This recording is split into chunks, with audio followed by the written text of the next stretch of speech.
large knife. I just don't have room for them in my life. I want it compact and obtrusive, make it limited, exotic, lightweight, and exclusive.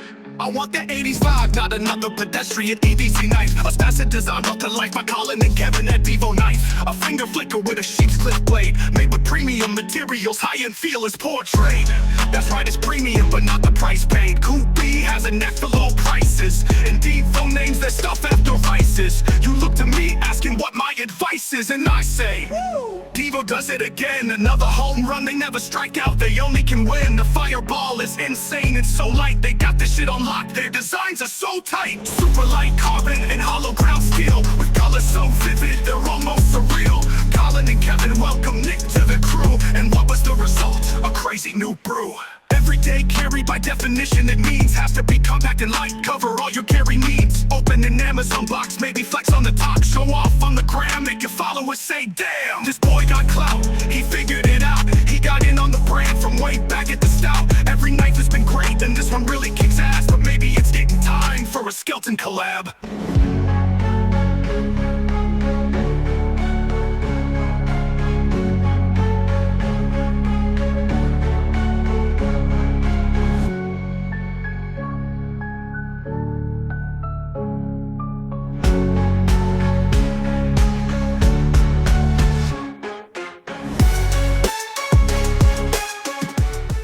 I am genuinely excited to come out here and bring out this Fireball because this is definitely in the running right now for Knife of the Year in 2024 for me. Now, so many brands have tried to do this all carbon fiber knife, and some have succeeded and most have failed, either off-puttingly lightweight to where they feel like friggin' balsa wood, like I have felt with some of the Marfione custom matrixes, and there you're starting at what, $750, $1,000? Or they do something to add weight and they feel oddly balanced and defeatingly hefty for an all-carbon fiber knife, like so many ZT knives have done in the past. This one is just perfect. They managed to make an incredibly lightweight knife where both sides are carbon fiber, and yes, there is the titanium reinforcement in this back spine, but they've done an amazing job of using this material, making it very lightweight, but not making it feel cheap, like you're worried that you're going to smash it and break it or chip it or something to destroy it. It doesn't feel compromised. Now, to give you a comparison, I'm going to show you one of the other top knives in contention for me this year for Knife of the Year. This, of course, is the Kunwu Compadre. This feels as solid as this, even though this is all titanium. It's titanium frame lock. And this is, I don't know, 85, 90% carbon fiber. This is very similar to this in the way that it feels, the substantial nature of it, the way that it carries, everything. Even down to the way it flicks open. And I'm going to tell you right now, this is a nearly impossible decision for me. This is considerably more expensive than this. Now let's talk about that for a second. The Divo Knives Fireball is being made by Kubi, so that means it's going to be very budget friendly. These are actually only going to be $199. Now, up on the screen right now is my coupon code that you can use when you shop over at DivoKnives.com. You can get 10% off. So yeah, it's only going to be what, $180 at that point. That's pretty sweet. This is unbeatable for that price. Absolutely unbeatable for that price.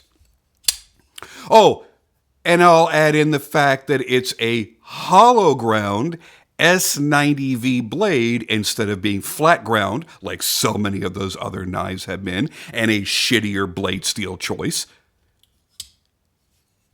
And when you factor in all those things, the Fireball just keeps getting better and better. Now, I am biased on this one. I've known the designer, Nick, who is Stassa23 on YouTube, for well over a decade. We like and respect each other. And I'm also friends with Kevin of Divo Knives. And I've been a longtime fan of the Divo brand ever since their very first model, the Stout. I've had this ever since it came out, actually since just before it came out, I believe.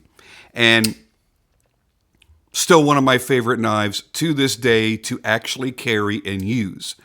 Not just, one of those cool knives that you could take pictures of and throw it up on Instagram. I love using this knife. I love carrying it. I love cutting with it. I love fidgeting with it because the action to this day is fantastic. It may not be the prettiest knife ever made, but I really, really, really like it. But I kiss nobody's ass. And as Kevin would tell you, I'll point out the most nitpicky shit to be annoyed with. So even they don't get a free pass. Speaking of which, thank you, Kevin, for not making yet another knife with a paperclip pocket clip.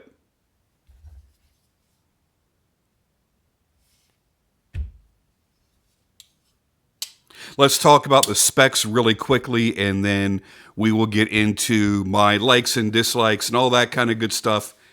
Here we go.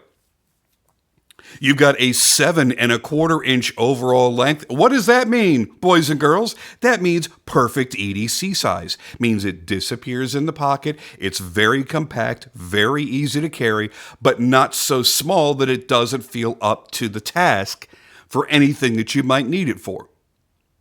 You've got a 3.15-inch blade length, which 5 years ago I would have told you was a little girly size, because I've always been 3.5 to 3.85 inch being my sweet zone. And I've really come to love this size over the past 2 or 3 years a lot. I like a slightly smaller folder these days, because I've just gotten to the point where if I feel I'm going to need a larger knife, I'm just going to carry one of my fixed blades. If the cutting task is going to be that hardcore, or I need a bigger, bolder, beefier knife, I'm going to use something more intended for that. So I want, whenever possible, my folders to be compact and kind of disappear in my pocket. So there's that. You've got a handle width of just under a 1/2 inch. It's 480 thou thick. Again, it is CPM S90V steel, and they are claiming a 60 to 62 HRC on the Rockwell hardness. That's awesome. So if you've never experienced S90V, the whole big deal behind S90V is the fact that you get really good edge retention, which means very little upkeep. You'll hardly ever have to strop it. You'll hardly ever have to resharpen it. It's going to hold its edge for a good long time under actual real-world use. And it is extraordinarily corrosion resistant. So it's everything that you want for an EDC blade. Now, the handle materials, all the choices are going to be in camo carbon, and I'm going to pop up an image of each of the choices. You got the black pearl, you got the 80s camo carbon, and you've got, I forgot the name of it, but it's a really electrifying blue. It is sexy as hell. And I'm highly considering buying the blue so that I have an 80s and a blue, because I had a hard time choosing between the two. I am really a sucker for anything 80s. And you guys have seen that in my other knives, in one of the guns that I've built, all kinds of stuff. I love that whole 80s theme. So as much as I wanted the blue, I'm like, yeah, I gotta go 80s, man. I have to. Along the back here, Kevin is calling this their titanium backstrap. And that's really a good way of putting it, because the main construction is going to be the carbon fiber. Well, I should say carbon, because camo carbon isn't really carbon fiber. It is not the fibers weaved together. It's pressed in the same way that carbon fiber is, but it's pressed sections of carbon with this infused colored material. So to say carbon fiber is technically misleading. But the majority of the construction is carbon with a little bit of titanium. The titanium is only what he's calling the backstrap, which is this textured black area running across the back, and the pocket clip. Now, I like this a lot also because it makes the knife look like it's an integral. That's kind of neat. But here's the big thing. Nick wanted this to be lefty-friendly as well as the standard normal righty-friendly.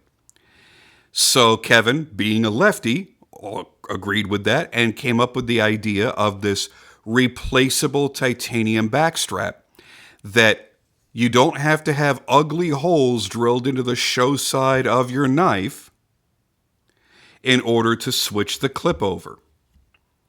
What you do is you order left or right hand bias. I don't know what they're calling it, but it's a left or right hand bias. And then you will get either this. Mine is obviously a righty. It's got this back strap set up with the pocket clip mounted on the right. If you order a lefty, it will have a back strap where the clip is mounted on the left. Pretty self-explanatory. However, here's the other cool thing. You can purchase off the website an additional backstrap where you can choose left or right on a whim. You'll also be getting blue, purple, or satin titanium pivot collar sets along with the backstrap. Now, the backstrap is in black PVD only. That way it's universal and matches to any version that you've purchased. And you can also purchase additional pocket clips as well. So pretty darn cool.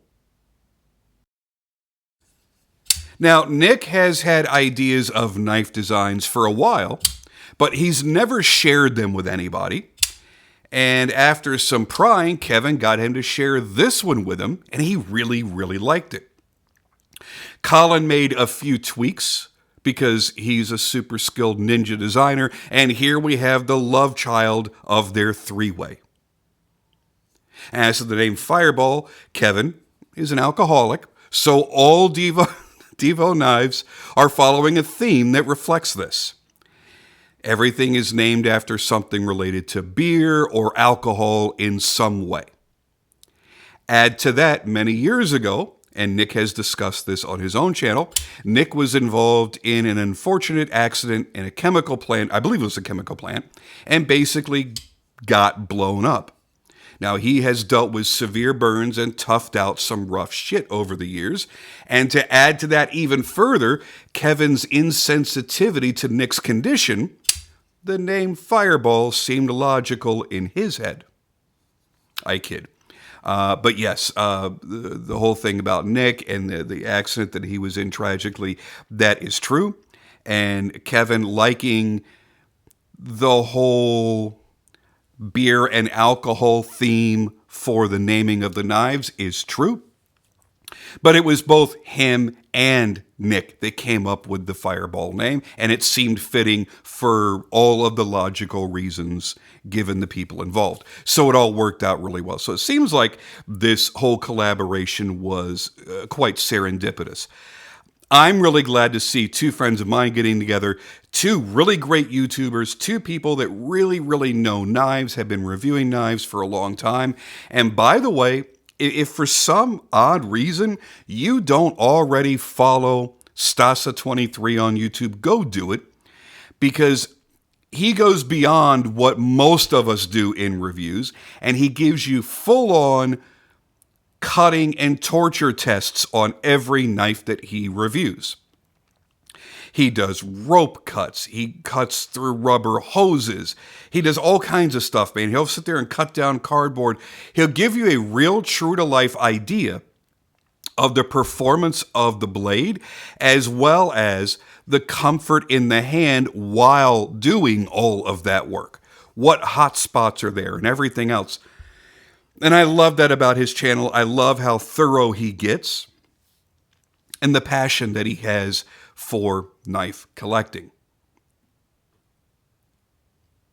So when you get guys like him and Kevin and Colin together on one project, how could it not be awesome? Now, let's really break this thing down.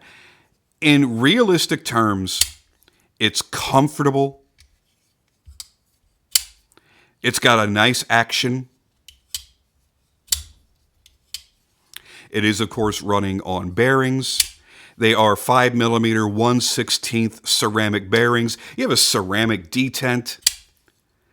All of the hardware on this knife is T8, everything. So you only need one Torx to take the entire thing apart. It's not T10 up here, T6 back here, T8 back here. It's all T8, which is a really cool thing. The ergonomics are neutral, so you don't have something that's very organic and shaped like the compadre that I was discussing earlier. It's much more like the Stout in the fact that it's pretty straight, pretty neutral. And that means for most everyone, it's going to be comfortable.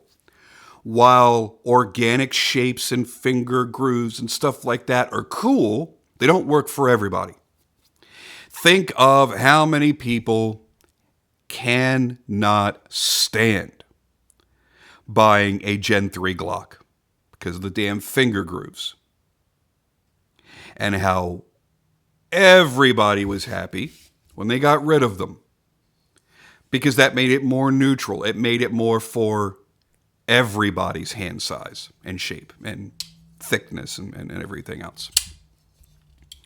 As far as the deployment goes, you can thumb flick it. You can thumb flick it very well. It flicks very hard. You can reverse flick it, which is my preferred method. You can slow roll it if you want to get strider thumb, which is what happens when you have this rectangular shaped blade window and your thumb is being squeezed in between it as you open it. It's nothing bad, but it is something to be aware of. That's why most people resort to flicking either with their middle finger or with their thumb. You got a nice sharpening choil right here, so you've got plenty of room and plenty of life left on that blade. So if you decide you do need to keep resharpening it, you got plenty of room to go. Everything's good. I love the swedge up here. It's unnecessary because the knife is already balanced really well, but it looks aggressive. It looks cool. I love the fact that you've got a little belly to the blade. It's not a completely flat Wharncliffe. It is more of, I hate the term, but people have coined it and it works, sheep's cliff. Because it's kind of a Wharncliffe design, but it's got that more sheep's foot kind of look going on, the way the tip is done and the way the belly is in the blade. I get it. It's just a name I don't prefer to say out loud very often because it sounds silly. And that's also what makes the Stout work so well also. Overall, there's not a thing about this knife that I would change. The jimping on the spine of the blade is nice and sharp. It's actually grabby. It actually works. Kudos to Divo and to Kubi for getting that right. So many times you see a good amount of jimping, but your finger just slides across it. or it's so sharp it tears skin. This is the perfect balance in between. I love, absolutely love the shape of that pivot, that titanium pivot. It's so wild. It's so cool. I do like asymmetrical things from time to time, so that satisfies my, would you call that reverse OCD? Maybe? I don't know. But it satisfies whatever that is. And again, I love the fact that you are dealing with so much carbon. I really, really, really like it. You have an inset tab lock. So you have all of the benefits of a liner lock without having to have full-length liners. It is a nested liner lock. It is nested within a little bit of a recess that's milled into the backside scale, screwed in place, and it works fantastically. Locks up nicely, as you can see there. I really like the unique construction of this knife. That titanium backstrap works, man, and it looks cool. It adds a whole new dimension to this knife and makes it something unique in your collection. Because at the end of the day, if you're a knife collector, you have a lot of knives, one of the reasons you choose to buy something is that it's going to stand out in your collection and be a little bit different. This will be. It's also going to be easy to carry. It's going to be really nice to use. It's going to be high quality. It's going to be affordable. My good God, it's everything. It's everything that you were looking for. So yeah, I'm loving it. I think it's fantastic. So much so that I do want to have a second one. And this is one of the rare times. Let me tell you how it works when I get a knife in for review. In many cases, I'll get a knife in for review. I'll play around with it a little bit, sitting on the couch watching a movie, something like that. I'll kind of get to know it. I'll break it in. I'll get a feel for the action. And then what I'll do is I'll force myself to carry that knife for a handful of days or maybe a week, and then review it. That way, I know its characteristics. I know if it's easy to carry. I know if it goes in and out of the pocket easily, or if the pocket clip sucks. I know if it works for certain situations or not, even if it never gets used to cut anything, which sometimes they do, sometimes they don't. And I generally talk about that during the review. I get an idea for, is this going to fit my lifestyle, or how can I describe it to other people to see for themselves if it's going to fit in their lifestyle. When I get something super special, let's say something like when I got my Frank Fisher Battle, or I got one of my RJ Martin Q36s, something that I was beside myself with excitement to get, had waited a very, very, very long time to be able to get them. They were rare and exclusive and special and this and this and that. They come out of the box. I admire them for a few minutes and they go right into my pocket. And that's where it is. It's like buying a new car and immediately just wanting to drive it everywhere instead of just taking it home and parking it in the garage. It's the same kind of thing. That incredible excitement that generally only happens for me on a very high-end, very, very special knife. But it happened with me on this, $199 Divo. I pulled it out. I played with it. I guarantee I broke in the action in the first night. It was middle of the day when it arrived. It immediately went into my pocket after I photographed it. So I wanted to get photography done on it before I scratched it up or got tape gunk on it or whatever from using it. And as soon as I got finished turning the camera off, it went immediately into my pocket for carry, even though I wasn't going out for the rest of the day that day. It still went in my pocket. I had to carry it. I wanted it on me. and it has been in there now since it arrived. Been in my pocket, in the house, out of the house, everywhere I've been, this knife has been with me because I love it that much. I think it's fantastic. I have one slight little gripe, and Kevin's shaking his head going, I knew it. Nothing's ever perfect for this guy. While you need to have a little bit of an edge on your opening holes, on your blade windows in order to flick off of them, it can't be completely smooth and rounded because then your fingernail just slides off of it. It's a little bit sharp. And I mean just a little bit. It's not crazy. It's not drawing blood or tearing skin off or anything. Please don't mistake what I'm saying.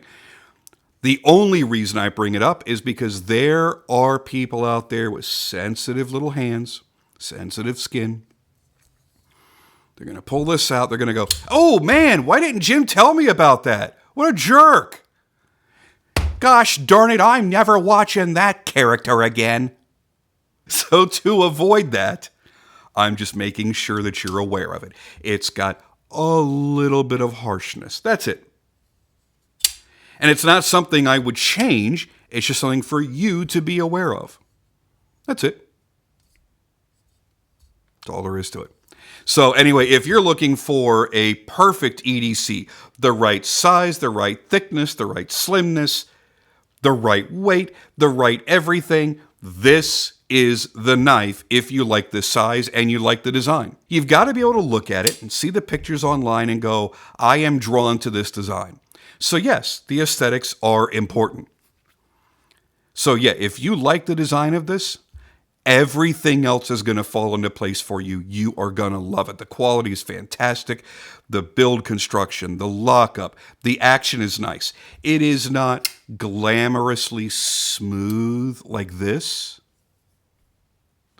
but it's about almost identical in action to this for what, half the price? So yeah, man. This is a really good deal.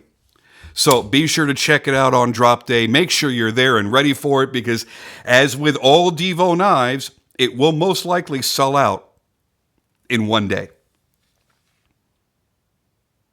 That's it for me, guys. Thank you so much for joining me as always, and I'll see you on the next video.